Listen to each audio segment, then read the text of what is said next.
अस्सलाम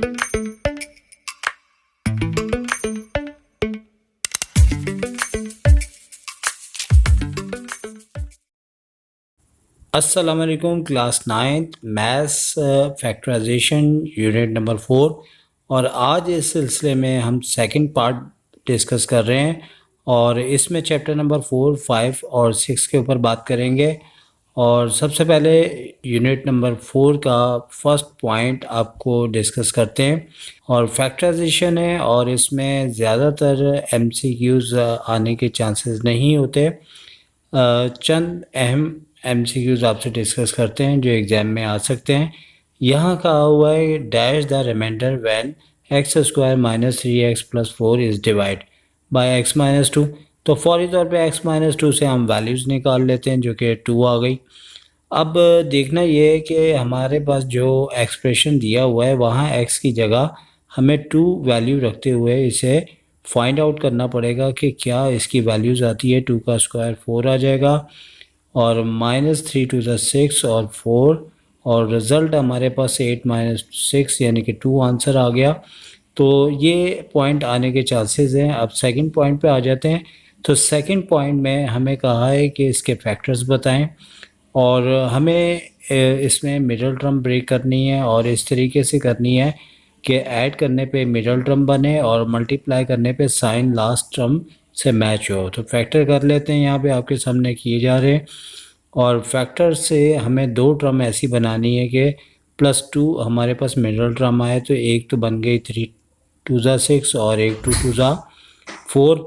तो इसके बाद साइन का इंतखाब हम मिडल टर्म के लिहाज से करेंगे। दोनों का मल्टीपल जो है प्लस माइनस माइनस यानी लास्ट टर्म से मैच हो रहा है। फिर एक छोटा सा क्वेश्चन है, 2 टर्म में से कॉमन ले लेंगे और नेक्स्ट 3 और 4 टर्म में से भी कॉमन लेने के बाद ब्रैकेट सेम आया। a+6 कॉमन लेने के बाद a-4 और मैच हो गया हमारा आंसर और ये ऑप्शन होगा। और नंबर 3 में हमें कहा गया है कि इसके फैक्टर्स बताएं। तमाम बच्चे याद रखें कि ये एक फार्मूला है और हमें याद होगा तो हम जवाब दे सकेंगे और बहुत से फार्मूलाज में से कोई भी एक फार्मूला आ सकता है। तो ये फार्मूला आपको याद होना चाहिए। तो बात करते हैं नंबर 4 पे और 4 MCQs में हमें m की वैल्यू बतानी है और इसे कंप्लीट स्क्वायर बनाते हुए हमें देखना है कि m की लोकेशन पे क्या आएगा। इसके लिए सबसे पहले हमें ये मालूम होना चाहिए कि हमारे पास 2 फार्मूले होते हैं, एक a² + 2ab + b² और अगर माइनस हो तो फिर a - b का होल स्क्वायर हो जाता है। अब यहाँ पे हमें फर्स्ट टर्म दी है, उसका स्क्वायर करेंगे और मिडल टर्म का फार्मूला होता है प्लस या -2ab।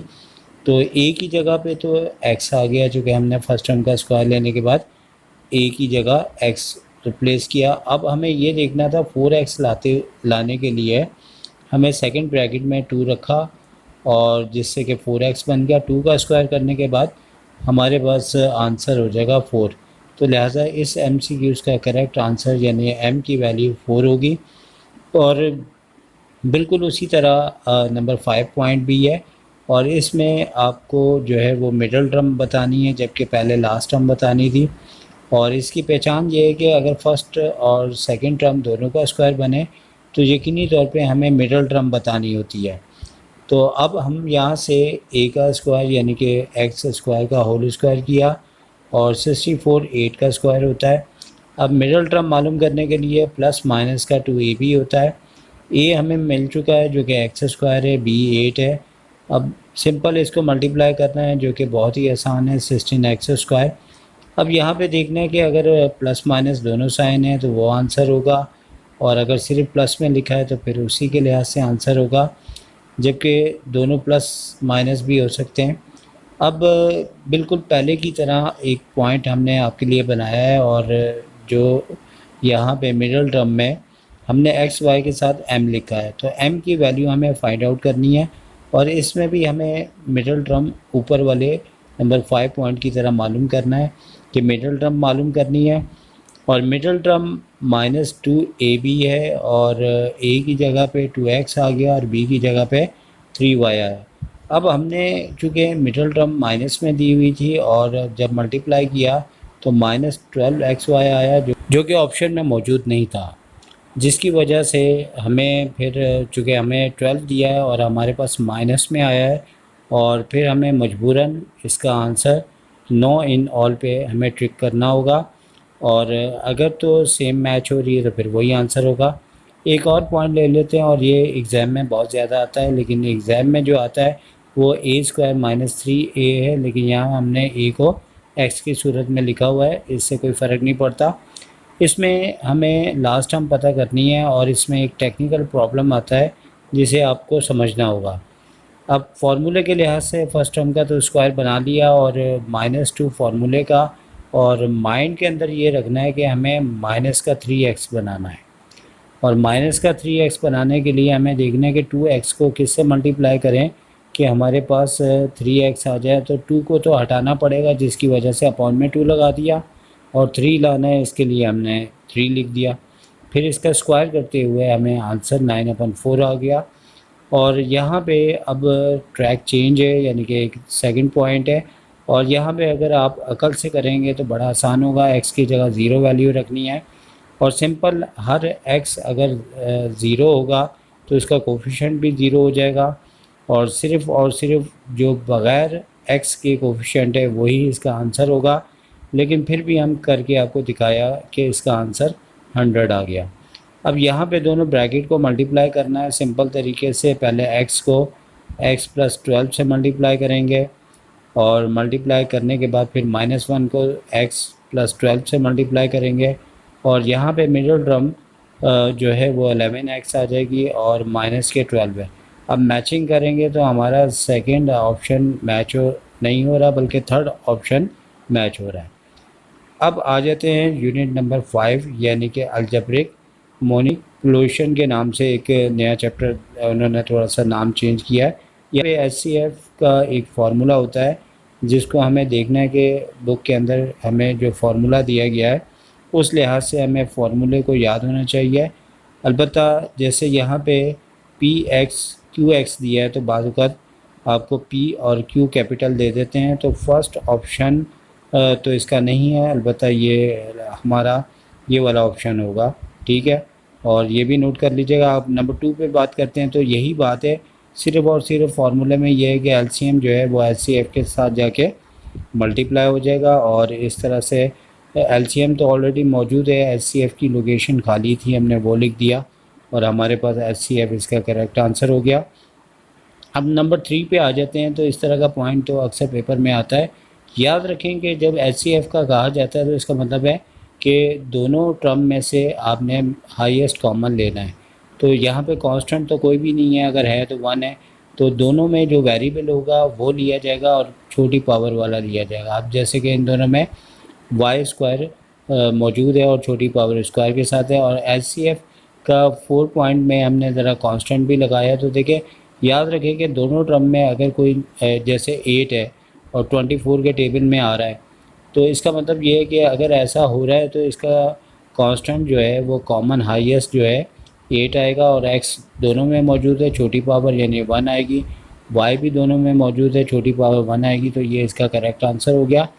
अब इसके बाद चलेंगे नंबर 5 पे, तो 5 पे भी HCF को हम डिस्कस कर रहे हैं, लेकिन यहाँ पे हमने इस तरह का MCQs पॉइंट बनाया है कि छोटा टेबल यानी 10 जो है कॉमन नहीं आ रहा, क्योंकि 10 के टेबल में 22 नहीं आता, तो हमें इसके फैक्टर बना के इसका LCM लेना पड़ेगा। तो LCM 2 आता है, और दोनों में जो वेरिएबल है वो कॉमन जो है वो y है, और छोटी पावर 1 लेंगे इसकी, और इस तरह से HCF आ चुका है हमारे पास, और हम यहाँ पे टिक कर देंगे।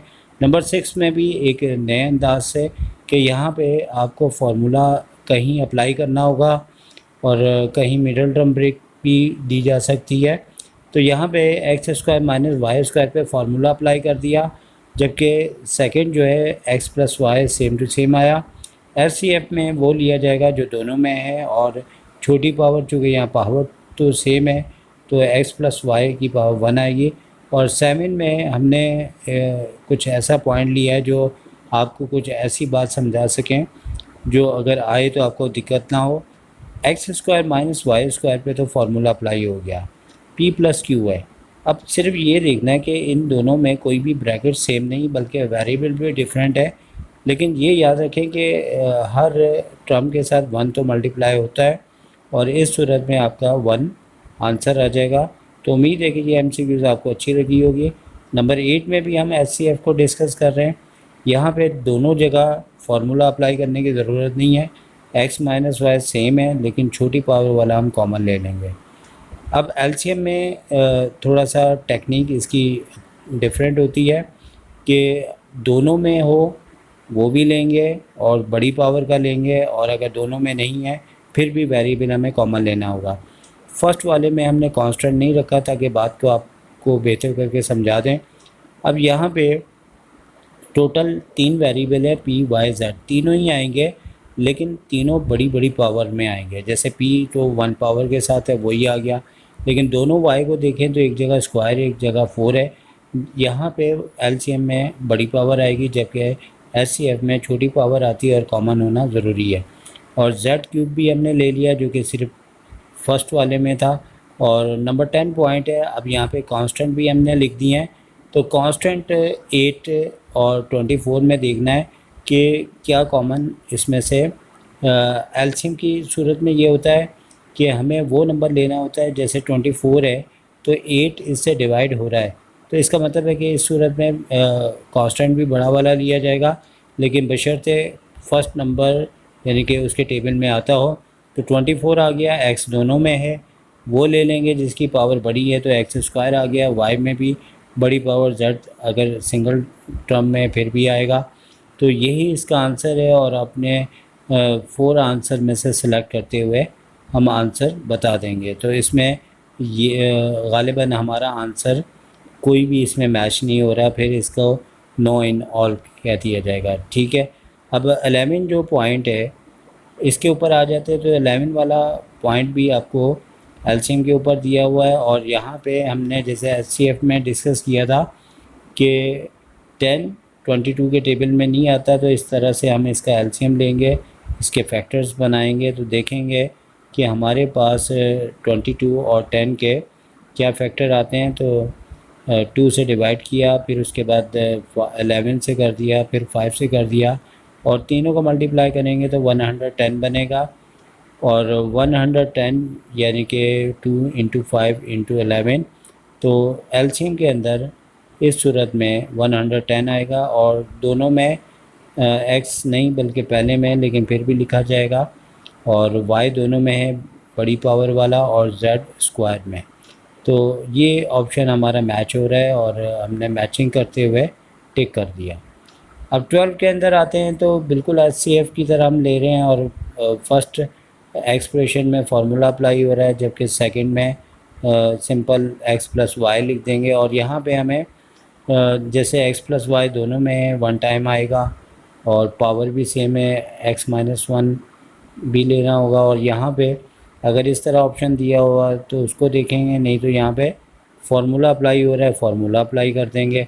और अब 13 के ऊपर आ जाते हैं, तो ये सारे पॉइंट एचसीएफ की पैटर्न पे ही हमने बनाए हुए हैं। लेकिन यहाँ पे आप देख सकते हैं कि x square minus y square पे तो फार्मूला अप्लाई हो गया, पी प्लस क्यू तो वैसे का वैसे रहेगा। लेकिन यहाँ पे भी ये बात ध्यान में रखी जाए तो बेहतर है कि दोनों जगह यानी कि दोनों एक्सप्रेशन में 1 तो होता है, लेकिन यहाँ पे तीनों ब्रैकेट्स को एक साथ लिखा जाएगा। चूँकि एलसीएम में हर एक को लेना होता है, हर ब्रैकेट को लेना होता है। और यहाँ पे कोई भी ऑप्शन मैच नहीं हो रहा है, तो नो इन ऑल के ऑप्शन पे ही हम टिक करेंगे। और अगर ऑप्शन हमारा मैच होगा तो ये याद रखें, क्योंकि इस पॉइंट में हम ऑप्शन करेक्ट नहीं लिख पाए तो नो इन ऑल को ही हम कंसिडर करेंगे। लेकिन अगर आंसर होगा तो पी प्लस क्यू और second bracket x square minus y square इस तरह होगा। 14 पॉइंट है, तो 14 पॉइंट में भी वही तरीकाकार है कि 12 और 20 के फैक्टर करेंगे। और 12 चूँकि 20 के टेबल में नहीं आता, और फैक्टर करने के बाद हमें 5 3 ज़ा 15 और 15 4 ज़ा 60 इसका कांस्टेंट में आ रहा है। और फिर इसके बाद दोनों ब्रैकेट्स सेम है और बड़ी पावर लेंगे इसमें। तो इस बार ये ऑप्शन हमें मिल रहा है और हमने इसको टिक कर दिया। अब हमारे पास यूनिट नंबर 6 है लीनियर इक्वेशन एंड अनइक्वलिटीज़। तो यहाँ पे हमारे पास कुछ पॉइंट्स बुक के अंदर लिखे होते हैं और इसे याद रखना है कि times the obtain root from form radical equation does not satisfy the original equation, it is called dash roots। तो अब यहाँ पे आपको इसका आंसर बता दिया गया है और ये याद रखिएगा। और इसी तरह एक सेकंड पॉइंट भी दिया गया है, जैसे एब्सोल्यूट वैल्यू होती है वो कभी भी नेगेटिव नहीं आती। तो ये सारे पॉइंट हमने डायरेक्ट लिखे हुए हैं और आप इन्हें याद रखें। और ये वाला थर्ड पॉइंट हमें बताना होगा आपको कि लीनियर इक्वेशन का हमेशा एलिमेंट भी बोला जाता है, रूट भी बोला जाता है, वो वन होता है। यानी एक आपको एग्जांपल करके दिखा रहे हैं कि x की पावर वन है तो इसका मतलब है कि लीनियर इक्वेशन है। तो और अगर x की पावर टू हो बड़ी पावर और x की पावर वन भी मौजूद हो तो फिर वो क्वाड्रेटिक इक्वेशन कहलाती है। तो ये वाला प्रोसेस हमारे पास लीनियर है। और यहाँ आप देखें कि हमारे पास सिर्फ एक ही आंसर आया है, तो वन आंसर आएगा तो वन रूट्स या एलिमेंट्स कहलाएगा। लेकिन ज़्यादा बेहतर लफ्ज़ रूट होता है, लेकिन बहरहाल बुक में एलिमेंट भी लिखा होता है, कभी कभार मेंबर भी लिख देते हैं। तो द सोल्यूशन सेट 14 में है कि under root y equals to 10 है। तो इस तरह के भी पॉइंट यकीनी तौर पे पेपर में आते हैं। और स्क्वायरिंग बोथ साइड करते हुए वाई का आंसर 100 आ गया। लेकिन ये बात नोट कर लें कि रूट वाले क्वेश्चन की वेरिफिकेशन कही जाए या ना कहें, लेकिन दोनों सूरतों में हमें इसकी वेरिफिकेशन करनी होती है लाजमी। और जैसे हम वेरिफिकेशन करेंगे अगर दोनों साइड हमारे इक्वल आते हैं तो इस सूरत में वो आंसर हम 100 लिखेंगे। और ये बात हमने ऊपर भी पढ़ी थी। तो अब नंबर 5 पॉइंट के ऊपर आ जाते हैं। और यहाँ पे ये पॉइंट एग्जाम में बहुत ज़्यादा आया हुआ है। याद रखें अगर लेफ़्ट हैंड साइड पे सिर्फ और सिर्फ रूट है और इक्वल्स टू के बाद माइनस में कांस्टेंट नंबर दिया है तो याद रखें कि बगैर सॉल्व किए आप यकीनी तौर पे लिख सकते हैं कि इसका आंसर नल सेट है। क्योंकि अगर आप इसकी वैल्यू को फाइंड आउट भी कर लेंगे तो वो वेरीफाइड नहीं होगी, क्योंकि रूट से निकल के कभी भी वैल्यू नेगेटिव नहीं होती। नंबर 6 पॉइंट आ चुका है। और यहाँ पे याद रखें एब्सोल्यूट वैल्यू को हटा के हम प्लस माइनस के साइन लगाते हैं और दो साइनों में इसका आंसर आ जाता है। जैसे y की वैल्यू को फाइंड करने के लिए 3 को 5 से मल्टीप्लाई कर दिया और 5 को राइट पे डिवाइड कर दिया और इस तरीके से हमारे पास प्लस माइनस का 3 आंसर आ चुका है। तो सोल्यूशन सेट में बेशक 3 कॉमा -3 या -3 कॉमा 3 लिखें तो ये हमारा करेक्ट आंसर है। और रूट की तरह यहाँ पे भी याद रखें कि अगर लेफ़्ट हैंड साइड पे एब्सोल्यूट वैल्यू दी हो और इक्वल्स टू के बाद माइनस में दिया हो तो इस सूरत में ये नल सेट होता है।